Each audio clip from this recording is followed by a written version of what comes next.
Hey, Dave, I just got your message again here. What's going on? Hey, Donnie, how's it going? Pretty good. Okay, so I picked up this big behemoth Craftsman snowblower, Yeah, we see and it here you now. got this one here. And I pumped the tires up. I think it's only Hmm. maybe 5 years old. It's running great. I pumped the Okay. tires up though, and after a couple days, the left one loses more air than the right, but they're both losing air. Um, I also notice that when I'm snow blowing, um, Hmm. when the tire on the left is lower, it starts to really pull to the right. Exactly. That's what's going to happen, Dave. Okay.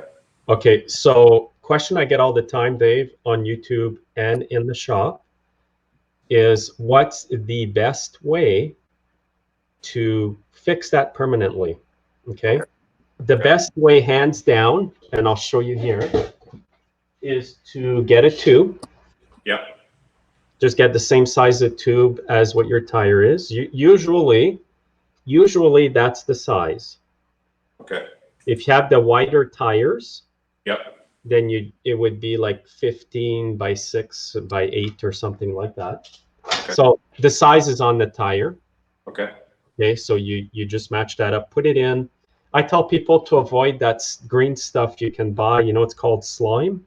Yeah. So I tried some of that. Because I had a guy, he brought a wheel, a snowblower wheel here 2 weeks ago for me to Yeah. put a tube in. Yeah. He must have put like a whole container in there, like last year, Dave, Uh, and the stuff was coming out of the tire. But when I took the tire off to yeah. put the tube in, Yeah. like the rim was like partly rusted because of that slime, Oh. Okay. and it didn't even seal the tire. The tire still went flat. So I Okay. tell people, you'll pay pretty well the same price, maybe a few dollars more for the tube. Okay. It's a permanent fix. Right. There's no chemicals going in your rim and making it rust. Okay. So, you can go to Canadian Tire or Small Engine Shop or Amazon, So. wherever you shop. Well, nowadays with the lockdown, you're probably better with Amazon. Okay. And just put the tube in. Be careful putting the tube in. You don't puncture it. Right. So these aren't tubeless tires then? They're tubeless. And the reason they do that from the factory or when you buy a blower is because they're saving money by not putting tubes in tires times hundreds of thousands of machines or millions. So they're saving a lot of money that way. Okay, so that's why because I was confused there when you said he put the slime in and then it rusted the rim, but what he was doing was trying to get the tubeless setup to stop Exactly. leaking. And now, okay, I got it. So Yeah. I don't know if you could see there. Is that video working there, Don? Yeah. I'll switch over to just the snowblower here. Yeah. Yeah. We can see that. And you know what, Dave, and anybody watching here today is you can have a snowblower and you think the tires are inflated and actually they're not. And you guys saw Dave put his foot on there. Do you want to put your foot back on the tire, Dave? Yeah, or your foot. Using the foot is an easy way. You notice how the tire, if you just look at it, it looks like it's inflated. But the second yeah, we can see now, but a lot of snowblowers come in, the tires look like they're inflated, but the second you put your foot on them, you can tell that there's no air left in it. As you mentioned earlier, the machine wants to pull to one side, Yeah.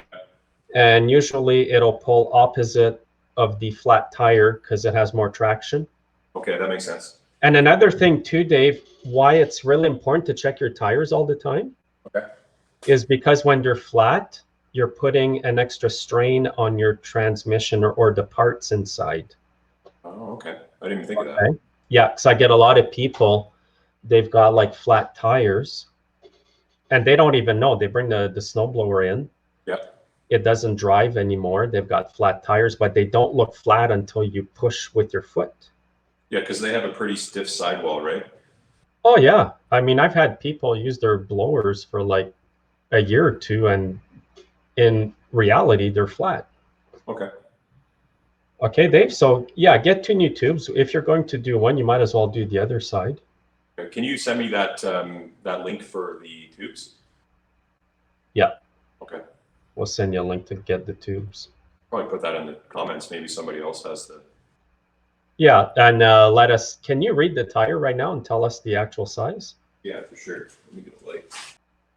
Okay, so it is a 4.80 dash. Yeah. You hear me there, Donnie? Yeah, I'm just checking my tube here. 4.80-8. So I'm assuming that's 4.5 or 4.8 inches wide and then an 8-inch rim. Is that correct? Yeah, yeah, it's an 8-inch. So this is, here's the tube I showed earlier. Yeah. Okay. Yeah, I can see that. That's got to be the size you need. Okay. Because you've got the more narrow tires. Yes, that is the more narrow tire. And anybody watching, just check the size on your tire and get the same size of tube. Awesome. Thanks, buddy. Appreciate your time. Okay. And you know what, Dave?